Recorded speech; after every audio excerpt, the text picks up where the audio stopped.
All right, everyone, we've got a little bit of an update from the club itself. Forget everything that's going on the pitch. Of course, it's important, but sometimes things go on off the pitch that we need to discuss as well. And that involves Richard Garlick, and he's getting a promotion. We're going to go through all the news, what it means, and actually have a wider discussion around everything going on behind the scenes of the club. Because, we've been talking a lot about transfers, obviously the results, that's a big thing. We've been talking about FFP, but behind the scenes, Arsenal are doing work. Some, I imagine, very good. Listen, things have gone better on the pitch, so I imagine there's some credit to give. But we're going to just break it down a little bit, go through the news that's on the Arsenal website, and discuss KSE and the wider picture at Arsenal with my good friend Turkish, who over the years has had a little bit to say about KSE. So I thought it'd be good to actually reflect. We haven't talked about it for a while. Yeah, why not? Seems to be some movement. Not sure what the movement means, but we're going to talk about it now. I remember when Richard Garlick came in, he came in as the contracts guy, if I'm not mistaken. Yeah, we've got some details here around what he was doing before, but I say he's basically gone from director of footballing operations to managing director. So he was involved in, some of the... Well, he's involved a lot in the club. And when you actually go through what we're about to read out, he was involved in quite a lot of stuff, which I guess makes sense as to why he's becoming managing director. But I think it was around the signings, the transfer work, and Josh Kroenke's spoken a bit about that. So we'll go into it. But it's like you just said there, and I want to touch on that very quickly. Like this stuff, the kind of the wider picture. It's like you said, I'm not going to sit here at the end of this video and sort of know, right, this is exactly what Arsenal's future looks like.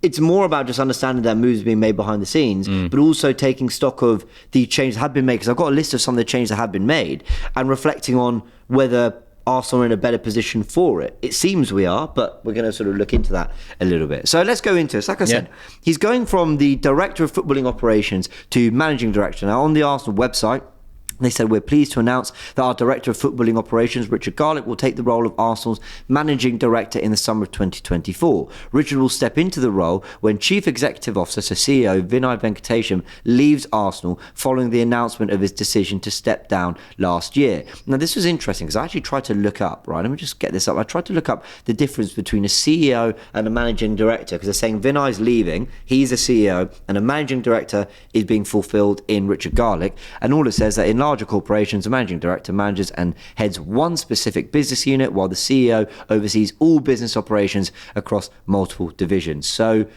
I don't know if that sounds like a direct translation. I'm no business expert. So he's not actually, it's not role for role, basically. It doesn't sound like it, but as we read on, and as we were kind of mentioning earlier, that it does sound like he has been involved in a lot of things to do with the club anyway. So let's just go on a little bit, because Arsenal co-chair Josh Kroenke said that Rich is recognised and respected across the industry for his vast experience. We were delighted when he joined us back in 2021 to take our football strategy to the next level. Do you know when I remember him?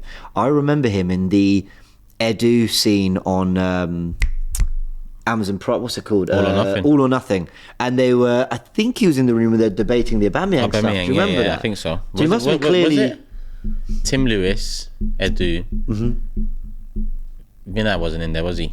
Vinay was in part there to do with the squad building and stuff. There was one or two more, yeah. But Richard Garlick was definitely there, and I think he was in the room with Edu when they were kind of really discussing what to do with the Aubameyang and a lot of the transfer stuff. Do you remember the back and forth where, what did he say? I live in Disneyland or something. Yeah. Do you remember when they were talking about, Aubameyang, he's just on holiday, and Edu was like, I'm not having that. So you've seen, if you watched the documentary, you'd have seen a little bit of him in action.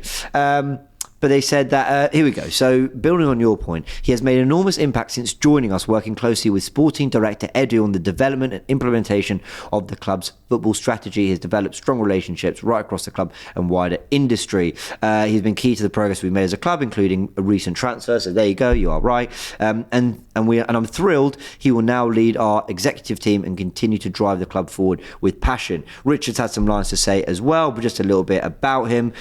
Just going through, we're wading through all this stuff, but it's important to know he's 47, been Arsenal's Director of Footballing Operations since 2021, and he has executive responsibility for all football operations and administration across the club, including women's football and player care. Okay, there we go. A lot there, but important to know, and there's a lot more left out, but you can find that on the Arsenal website.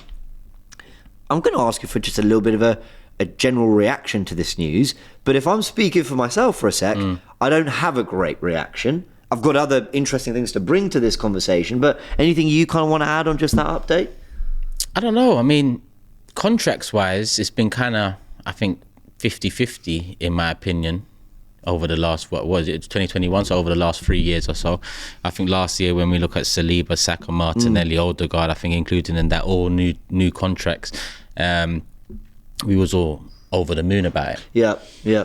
But all the contracts, in my opinion, especially at the ages, they're stronger contracts for the players, because coming soon is 2 years, and that means coming soon they're the much stronger party in negotiations, or maybe lack of negotiation, depending on how we move forward with winning major trophies and that.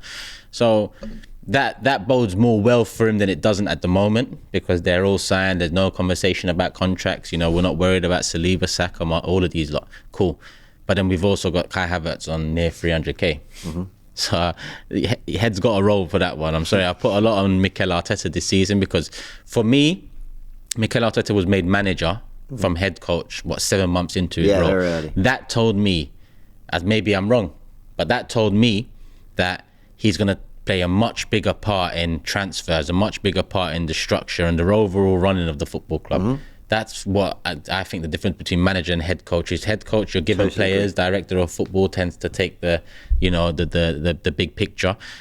So when he became manager, I put most signings down to him, if not all signings down to him. And I think the all or nothing Aubameyang bit, I'm glad that came up, because that again showed that Arteta was the decision maker, or has been the decision maker so far. So I think all in all, when you look at the Kai Havertz one, a lot goes on Arteta, but then the negotiation of contract comes down to someone like a Richard Garlick, or at least someone in his team or his remit. And that wasn't a good contract to give. That's potentially a contract that's tied our hands behind our backs for many years to come. We're already hearing about how tight it is with FFP, and people will say, yeah, then let the financial year end, we'll have a budget for next year. But if we're already being impacted by it now, that means our budget for next year won't be that great. Don't forget there's 30 million going on Raya already out of that budget. So I think right now, looking at the Havertz one, people are trying to, remain optimistic. They're trying to hope that it does turn around. But the reality is that even if it does turn around, and even if he does become some sort of a figure that provides something at the club, the 290k that he's supposedly on will never be justified. And we saw how Oba's contract or Ozil's contract has caused problems at this club before financially. And when we hear about, we just said it off air, you reminded me that the Kroenkes have recently come out, or someone, a rep has come out to say self-sufficient, the new self-sustainability, whatever. Yeah, there were sort of reports that was the model they want to, approach going forward, and that maybe there have been some, I don't want to say the word cash injections, because that all sounds a bit vague, but that there's been, they've been very clever in the way that Arsenal have been able to spend, having been out of the Champions League for a long time. But it's almost, it feels to me, and none of this is fact, it just feels to me like it's spoken about like it's a boost to get Arsenal to a point at which they can then operate. Yeah. That's what it feels anyway. It does. The contract terminations are that, right? It's like in a smaller scale, we will terminate these contracts so that we can get players out of the club, so that we can then build on the squad we need to. We're going to cut our losses, but Edu described that as an investment, and I totally agree with him on that. Yeah, I mean, like, obviously cutting of contracts has played a big part. I just don't think I can put that to Richard Garlick, because I think that comes more down to Mikel's. And it started way before he joined in 2021. All those contracts came way before. So, but another one that came under 100k to Eddie Nketiah, 100k to Reece Nelson. Sure. Again, I put a lot of that down to Arteta, because from what I've seen and what I know, 100% of the decision to keep them or want to keep them is down to him. Sure. I don't think the negotiation is. I don't think Mikel said, I'll give them 100k. Fine. I think Richard Garlick and his team have been controlling that. So now, obviously, if we talked about this in the summer, I would have been a lot more positive from my end. But we're talking 100 million, Declan Rice, 200 million. But we're talking in January, where we're hearing a lot about we're tight, we ain't got nothing to spend. If anyone's to come in, it's just going to be a loan, or maybe a loan with an option to buy if it's anyone worth anything. Yeah. So we're sitting here talking about a guy that's had a big decision and a big part to play in the financial aspect of the pitch. So I'm not too sure about what moving him does, but that just tends to be.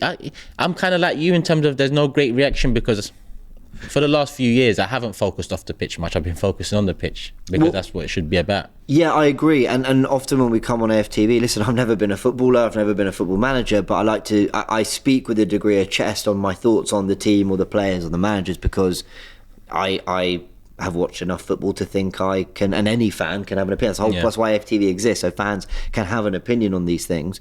When it comes to the work of Richard Garlick and behind the scenes, I'm always slightly watered down in my general reactions to this kind of stuff, like you've alluded to there, because I don't actually know what he does every day. But you've alluded to some interesting things, working closely with Edu on recruitment and all that. You're right. I kind of think, and I think they did say this in the All or Nothing documentary, they don't sign a player Arteta's not happy with. They just won't do that. Yeah.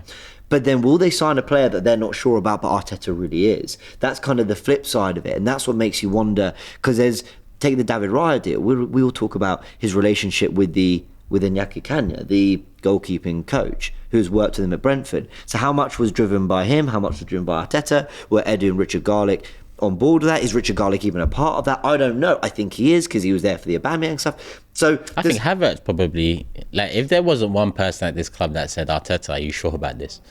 I'd be worried. So I'm sure one of them, at least, if not all of them, must have been like, really? I would think so. I would think so. But you alluded to two really interesting things there. One of them is the player contracts, because I agree that's been a really, really positive thing for me, tying down players that I just think with what we've done over the last 20 years, you couldn't blame a William Saliba for just saying, no, I'm happy with what I'm on. You didn't play me that often before. Seems like he has had a change of heart about how that all went, and he's very happy with his development. And he has signed a contract and he's committed. But they're 4-year deals on a lot of money.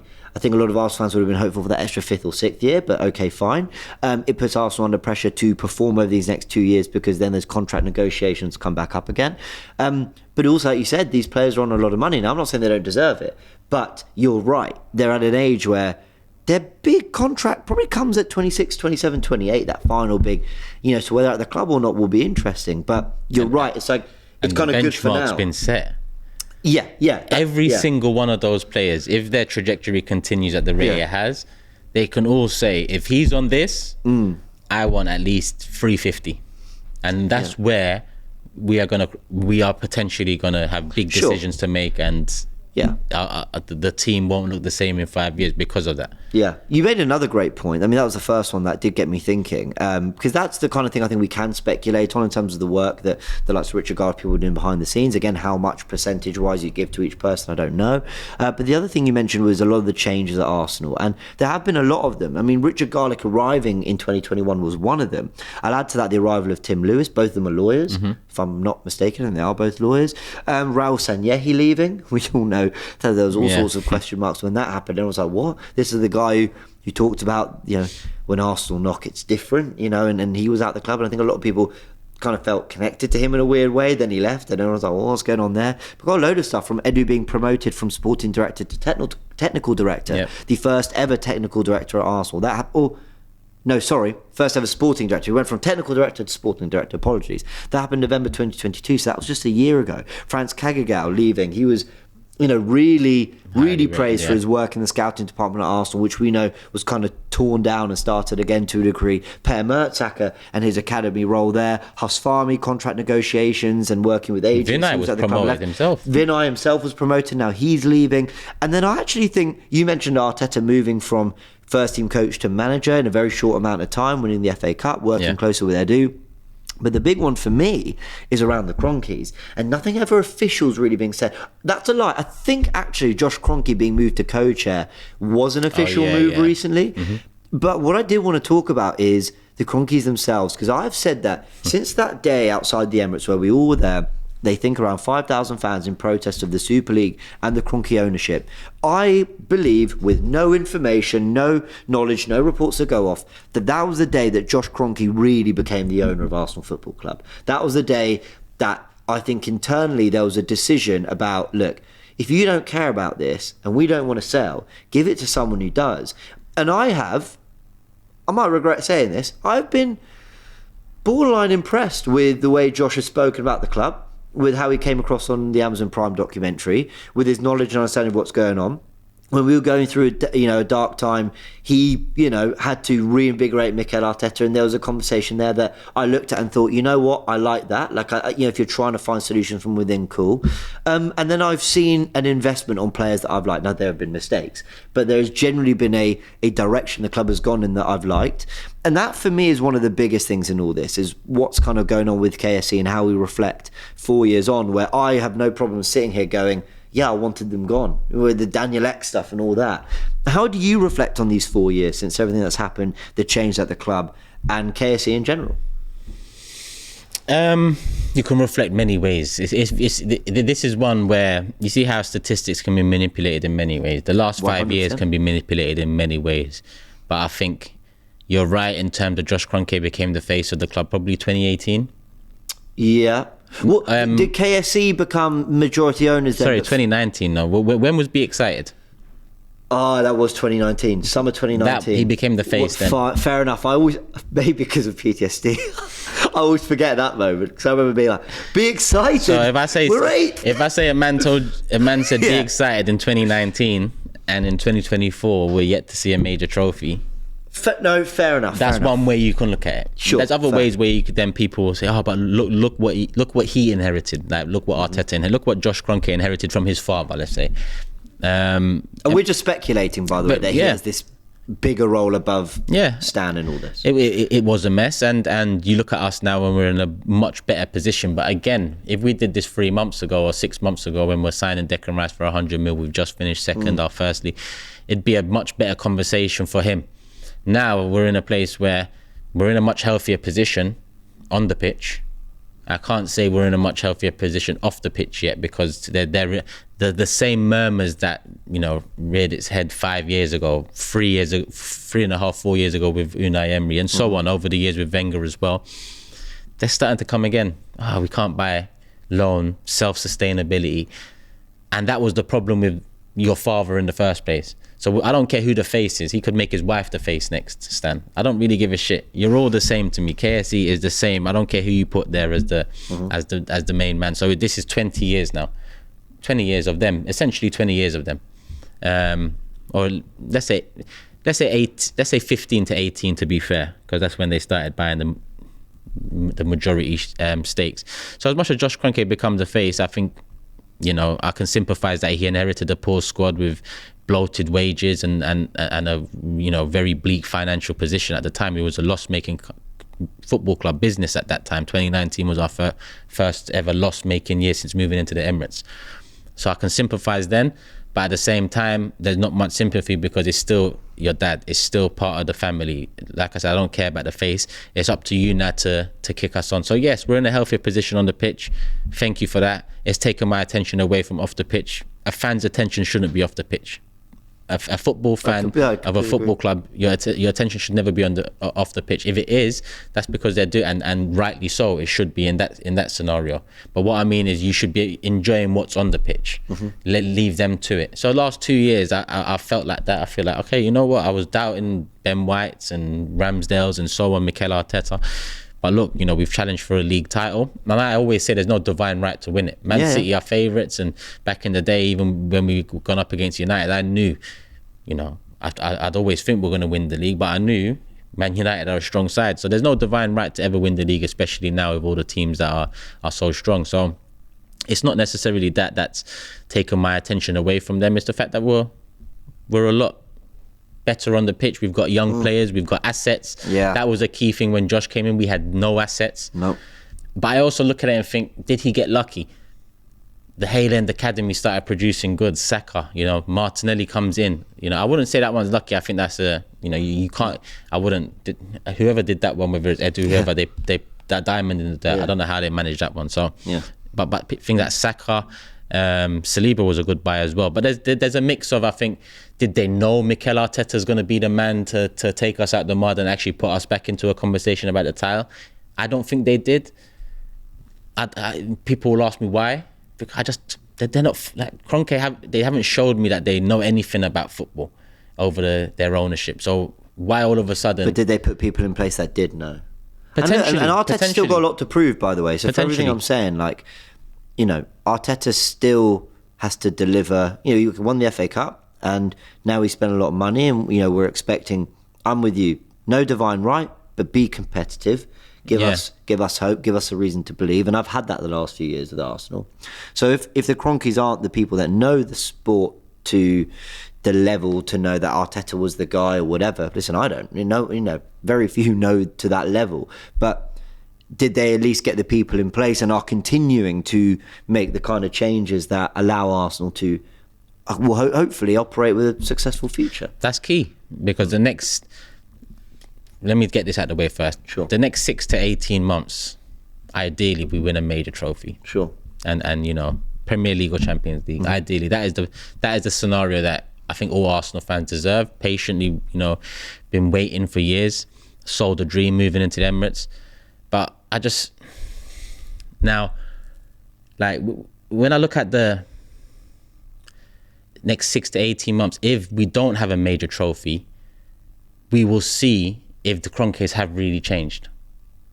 And I'm not trying to throw out pressure on Mikel here, because he is under pressure, and rightly so, to deliver in the next 6 months, potentially 18 months, depending. It's going to be 18 in my opinion, but even the way this season unfolds, we'll see how it goes. I think they'll have big decisions to make. Are they happy with just being back in the Champions League again, like Wenger used to give them year in, year out? Because they only let Wenger go after he fell out of Champions League. Then that money stopped coming in. It wasn't the fact that he was going year in, year out, not really improving the side, not getting over the line. Sure. So is the same going to happen now? Because Wenger had a legacy that he could lean on when times were tough. He had love and affection and a bond he could lean on when times were tough. It was a difficult end. With Arteta, he doesn't have that. I know younger fans who didn't see Arsenal win major runners have a stronger bond to Arteta, because he's taken us from the mud into at least a conversation at the top of the table. But the reality is, don't drop standards. Sure. And I think Mikel Arteta is a big advocate of that. Yeah, he himself, yeah. So I even think that, if I'm honest with you, in the next 6 to 18 months, if we don't win a major, it's probably going to be him more looking at himself and potentially looking to leave than it is my, look at Kroenke's making a decision there. Yeah, that's a fair point. But if we win a major, he gets a new beautiful. Yeah, that's ideal. And that is a contract conversation that is coming, because I think it was 2 years ago that he did sign the new deal, and now that was on the back of not being sure whether he was going to get Champions League football or not. And then he revealed that the contract was sort of done before. People were thinking, really, you're rewarding mediocrity, went on a title race. So like, that was another conversation that will come in the coming months. And of course, we will keep you up to date with all that on AFTV. But look, a different kind of video this. We really wanted to take this Richard Garlick news and actually try and pull it apart and explore a little bit and talk about the wider context of everything going on at the football club. Now, if I don't know something, I will just I'll just say, like, look, I don't really know truly what Richard Garlick does. Yeah. I know the fancy headings. I know some lines from Josh Kroenke. I know some stuff from that. And I'm sure there's great articles out there that go into greater depth. But the conversation around what Arsenal have been doing kind of, off the pitch has been interesting. When I mention all these changes from Sanyehi to Edu to Kajagao to Hasfami, Arteta, the Kroenkes, Richard Garlick himself, Tim Lewis, there have been a lot of changes that we were kind of keeping an eye on over the last few years, and Arsenal continue to make change, and that for me is a constant, I don't want to say replenishing of the stock, but just I think constantly evolving is a good thing. You don't want things to go stale, so I'm inclined to think this is a good thing. And congratulations to Richard Garlick as well, and best wishes to Vinay at the end of the season or whatever he goes on to do.